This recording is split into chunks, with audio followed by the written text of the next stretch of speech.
Hi everyone, welcome back to the channel. In this case, we're actually going to be analyzing something one of the victims said.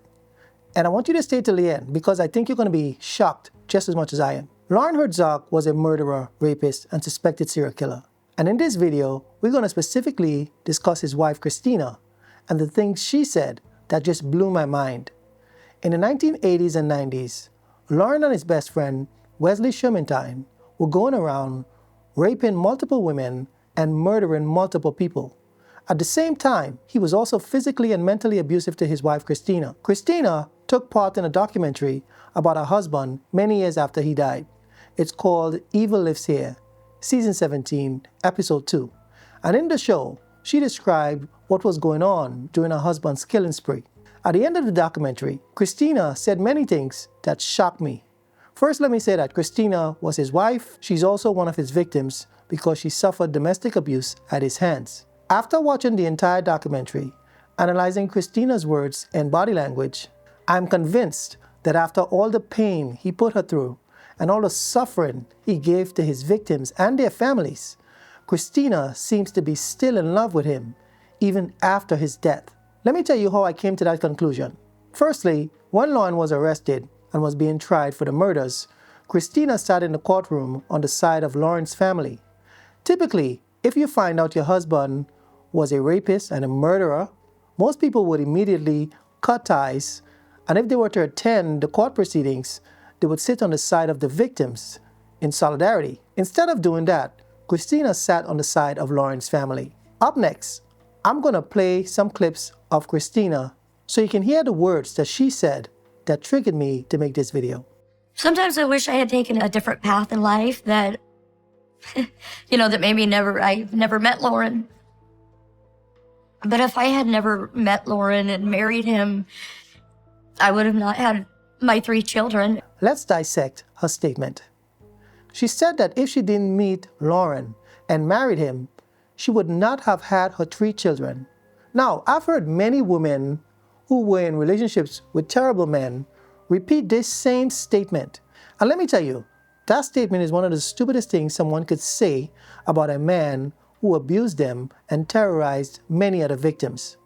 Firstly, if she didn't meet Loren or just didn't get in a relationship with him, she would have met someone else. Someone who would not have abused her, someone who was not a drug addict, someone who was not a rapist, someone who was not a murderer, and someone who would have been a better father to her kids. She's acting like no other man in the world would have gotten her pregnant.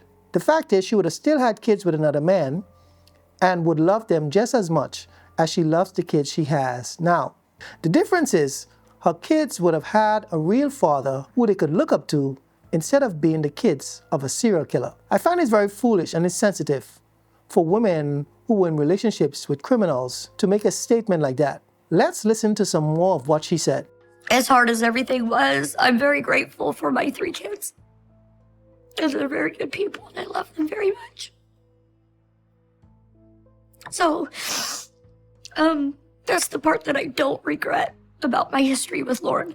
That is the part she should have regretted. She doesn't regret having 3 kids for a serial killer. Wow. Let's hear some more. As someone that I loved so much at one point in my life, this person was gone. This person took their own life. And my children's dad was gone.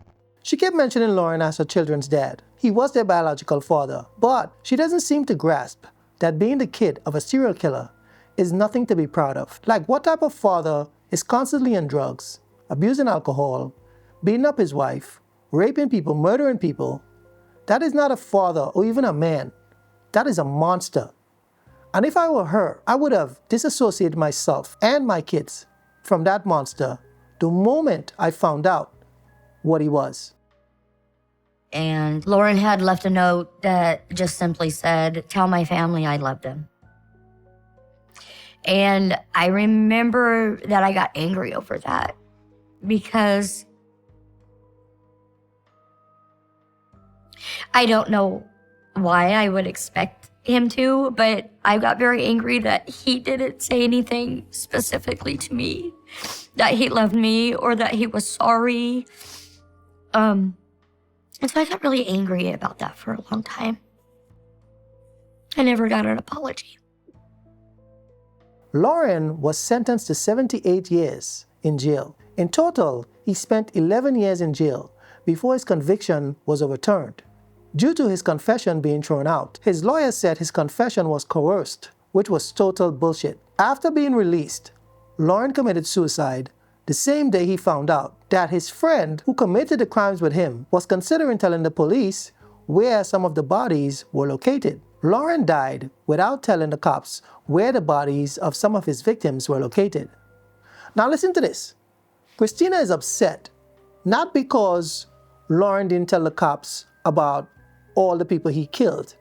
She was upset because he didn't say he loved her in his suicide note or apologized to her. That statement alone proves she was still in love with him. Because who really cares if a piece of shit serial killer said he loved them or gave them an apology? People like Loren only care about themselves and they have no sympathy for their victims. Christina wanting to hear a rapist and a murderer say something about love says a lot more about her than about Loren.